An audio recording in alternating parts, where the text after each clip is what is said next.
안녕하세요 시청자 여러분. 오늘은 6월 1일부터 시행되는 전월세 신고제에 대해서 알아보도록 하겠습니다. 어제 4월 15일 국토부에서는 이제 보도자료를 배포를 했는데요.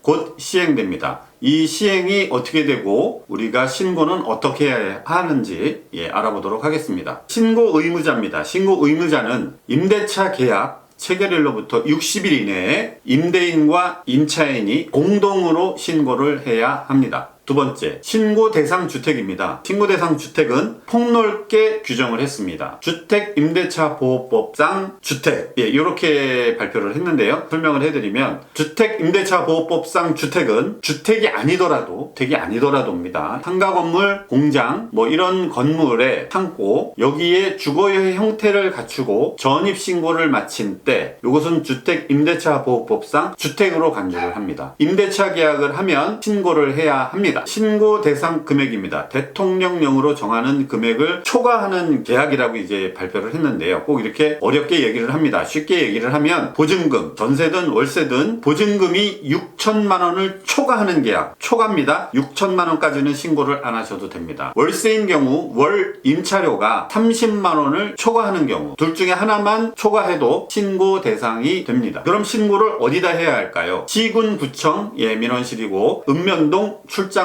준비가 되어 있고 온라인으로도 가능하다고 합니다. 위반 시 제재사항입니다. 과태료가 100만 원까지 과세가 되고 최하 4만 원까지 과세가 됩니다. 신고를 하지 않은 미신고, 축소해서 신고한 거짓신고, 이런 것들이 대상이 되는데요. 보증금이 높거나 이러면 많이 나오고 신고 일수도 늦은 일수가 많으면 금액이 커지겠죠. 그러면 이번에는 신고 대상 지역입니다. 전국이 다가 아니고 서울, 경기, 인천, 수도권 지역은 전부 다 해당이 됩니다. 광역시와 세종시 각 도의 시 단위 지역은 무조건 신고를 해야 합니다. 광역시와 세종시가 아닌 도 단위의 군 지역은 신고 대상이 아닙니다. 6월 1일부터 일어나는 신규 계약, 계약 갱신에 의한 새로운 계약 모두 신고 대상입니다. 그런데 금액이 변동이 없는 전세 금액 하지 않으셔도 됩니다. 신고 방법입니다. 신고 방법은 좀 전에 말씀드린 것처럼 관할 행정관청에 가셔서 주민센터죠. 주민센터에 가셔서 전입신고를 하시고 확정일자 받을 때 우리 이제 계약서를 제시를 하는데 이 계약서를 제출을 합니다. 제출을 하면 신고한 것으로 간주를 합니다. 온라인 접수도 가능합니다. 검색 포털에 들어가셔서 전월세 신고 이런 식으로 검색을 하시면 시스템이 완비가 되어 있다고 합니다. 전입신고, 확정일자, 전월세 신고 이 세 가지를 한꺼번에 할 수 있게 된 것입니다. 국민들의 혼란을 가라앉히기 위해서 제도기간, 정착기간을 두었습니다. 1년간 2021년 6월 1일부터 2022년 5월 31일까지는 과태료는 부과하지 않는다고 합니다. 이런 전월세 신고제를 하면서 정부의 입장을 발표했습니다. 임대차 정보가 아주 투명하게 공개가 된다는 점이라는 거죠. 그래서 임차인, 임대인 모두에게 합리적인 아주 투명한 가격 결정을 할 수 있는 그런 정보가 제공된다고 합니다. 그런데 이거는 좀 말이 안 되는 게 지금도 상당히 투명하게 KB시세는 물론 포털 사이트에서 부동산 관련 사이트에서 많은 정보가 제공이 되고 있기 때문이죠. 보도자료 맨 마지막엔 이런 문구도 있습니다. 임대차 정보를 과세 정보로 활용할 것인가? 라는 질문,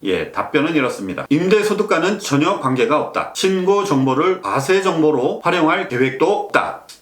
과연 믿어야 할지 모르겠습니다. 지켜보도록 하겠습니다. 이 전월세 신고제가 시행이 되면 많은 문제점 이야기가 됩니다. 곧 가격 상승을 불러일으킬 수 있다는 전문가들의 많은 의견입니다. 왜? 과세 근거로 활용될 수도 있고 많은 노출이 되기 때문에 임대인 입장에서는 임대차를 꺼릴 수도 있다. 그래서 결국 공급 위축으로 갈 수가 있다 라는 입장입니다. 부동산 시장이 안정화돼야 될 것 같은데요. 어려운 일입니다. 이상으로 마쳐드리고요. 보도자료 필요하신 분 첨부자료는 밑에 올려놓도록 하겠습니다. 감사합니다.